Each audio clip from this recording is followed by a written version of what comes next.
Hi, everybody. It's Mrs. Bartels. I'm going to get you started on chapter 27 today, and Betty Jo is going to do the second half of chapter 27. So the title is Exercise and Activity Needs. I will be doing slides 1 through 15. I know that sounds like a lot of slides, but there's images or pictures in those slides too. So without you being in class and us having to do it online, I wanted to add some images or visuals for you guys. So that's why it seems like it's a little bit more slides. If you open up your books, I think it's a great idea that you have your books open. We start on page 396. So I'm going to skip to the next slide. Here we go.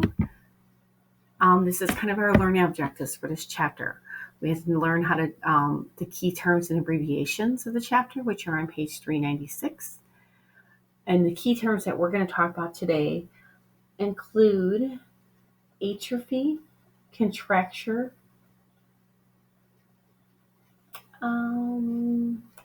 foot drop. I will talk to you about today. I will talk to you about orthostatic hypotension, also known as posterior hypotension. Orthotic devices we will talk about.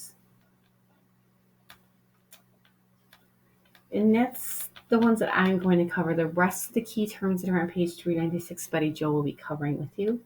Key abbreviations we'll use today are ADL, the Activity of Daily Living, and the rest will be covered by Betty Jo when she does a chapter later in the week. Okay. And then also another learning objective is describing what bed rest is. I will do that with you today. We're going to talk about bed rest and the different types of bed rest. We're going to talk about the complications that can happen from bed rest and how we can prevent those complications. And I'm also going to give you the devices that will support and maintain the body alignment. So if somebody is in bed rest, how can we help them so they don't have complications? The last 3 learning objectives describe range of motion exercises, describe the 4 walking aids, and performing walking with walker, cane, crutches, gait belts will all be done with Betty Jo.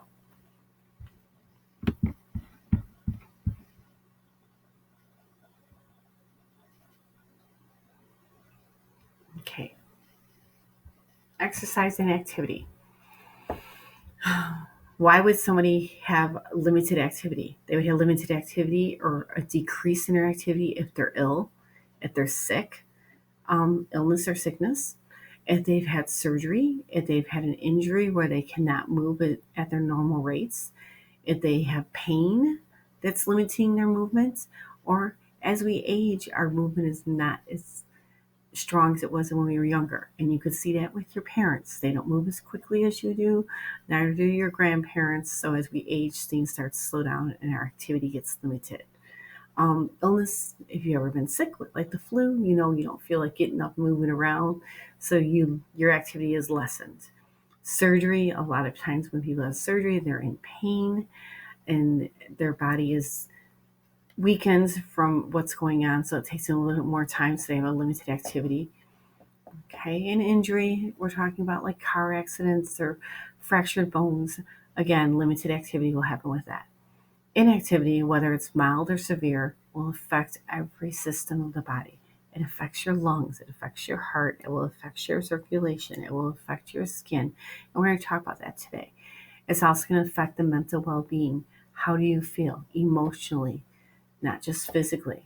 Okay. We've gone days, weeks where we've been in our houses, not going out. It kind of gets to be the same thing over and over. Sometimes you forget what the day of the week is. You might even forget what the date is. Okay, imagine if you were like that for the rest of your life, not getting out of your house on complete bed rest or not being able to move around. Your mental well-being might be very affected by that. Okay, in order to help the patient, we assist the nurse in promoting the exercise and activity and all people, all our patients, to the extent possible. If they can't do it, you are going to help them, but you want to encourage them along. And we use good nursing care methods to prevent the complications of bed rest.